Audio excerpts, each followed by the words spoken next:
In the year 2019, Cody Bellinger was the best hitter in all of baseball. At just 23 years old, he hit 47 home runs and won the NL MVP. The shortened 2020 season was solid for Bellinger, and he hit pretty good, although it was a little bit of a fall off from his 2019 self. But it was a shortened season, and he still hit pretty good.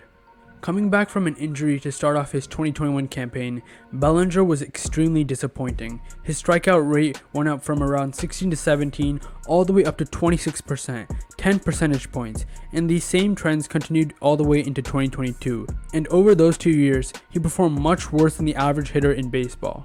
After back-to-back disappointing seasons for Bellinger, the Dodgers ultimately had a choice to make, whether they keep Bellinger and hope for a rebound season, or they cut loose with the former MVP.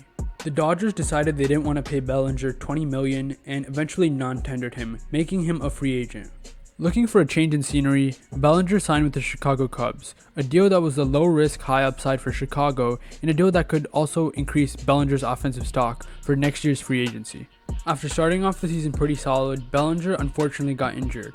But coming back from the injury, in July, he's been scorching hot. This month, Bellinger has a batting average of .413, an on-base percentage of .447, a slugging percentage of .717, and a WRC plus of 209, meaning that he is 2 times better than the average hitter in Major League Baseball. He has 8 home runs in the entire month, and there was a time where he had 5 home runs in 6 days. If we compare his 2023 campaign to past seasons, his strikeout rate is all the way back down to that 16% from his MVP campaign.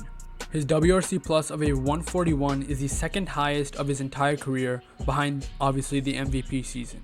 And while Bellinger obviously hasn't returned to MVP form, he's definitely had a much bigger bounce back than people expected, and he's been the driving force for the Cubs. The team has won 8 in a row, and they're 2 games above 500, and they're back in contention mode, only 3 games back in the NL Central.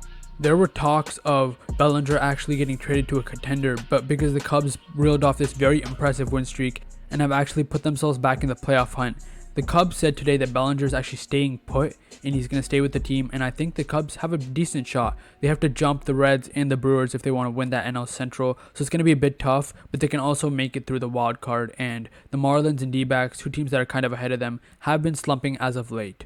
But one question, what has caused the return of Cody Bellinger? Contradictory to the results, if we look at Bellinger's barrel percentage and his hard hit percentage, both are actually the lowest in his career. Barrel percentage refers to the percent of balls that are hit with an exit velocity over 98 and a launch angle between 26 to 30 degrees. And what this basically means is that the ball is hit fast enough and at a correct angle to where it can make some real damage and be an extra base hit. So because both of those stats are actually the lowest of Bellinger's career so far, people would say that Bellinger is having a lucky season. But I actually disagree. He's having the best batting average season of his career, and he's constantly been able to get on base, and his contact rate is above 80%, which means he's constantly hitting the ball. Match that with his power, and Bellinger can hit both a lot of home runs and always constantly get on base for the Cubs. So like I mentioned, in the past, Bellinger used to strike out at about 25%, but now he's lowered that all the way down to 16%. And you're saying, oh, 9%, that isn't making that big of a difference. However, when you graph Bellinger's strikeout rate compared to his weighted on-base average, which is pretty much another way of quantifying on-base percentage, it's the opposite all the time. So the more he strikes out, the worse he gets on base, and the less he strikes out, the more he gets on base. And yeah, that is pretty obvious, but the small strikeout difference between 25 and 17 seems to be making such a big difference for Cody Bellinger's offensive output. Because in those 9% of at-bats where he doesn't strike out, he's putting the ball in play. Using a stat called BABIP, or batting average on balls in play, Bellinger is hitting .338 when he hits the ball in play. And this mark would be a career high. Usually a high BABIP means that the hitter has actually got pretty lucky over the season. But 2023 is different. One of the new rules that was implemented this season was the removal of the infield shift. And because Bellinger was always a pull power type guy, he could hit more balls into play that will land in the outfield grass for singles, which is why his batting average is so high at .315 compared to past years. And when he strikes out less, he's going to put the ball on the bat, and the more he hits the ball in play, the more hits he's going to collect, and the better the season is.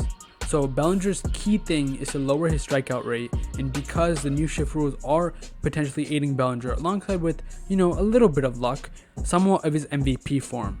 And now that Jed Hoyer and management have decided not to trade Bellinger, it's going to be interesting to see this Cubs team make a playoff push. Other than Bellinger, this team also has some other guys who are looking to bounce back, and a lot of those guys are using this season. Stroman, Mike Tauchman, Trey Mancini, all those guys are looking for bounce back seasons and hopefully a better year in the market next free agency. Nico Horner, a guy who's actually been there for a while, has been hitting pretty good.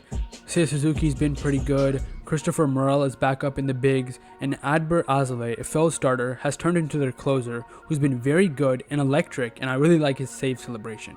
So yeah, this team is very interesting and fun to watch, and especially during that 8-game streak, they were actually really fun to watch. So hopefully they can keep up this momentum, and I really want to see Bellinger back in the playoffs in the big moments. We'll see if they can win the NL Central or sneak in with the third wildcard spot. It's going to be hard, but if any team can do it, it's this team right now with the momentum they have. Thank you guys for watching my breakdown on Cody Bellinger and how he's returned back to almost MVP form. I'll see you in the next one, and bye.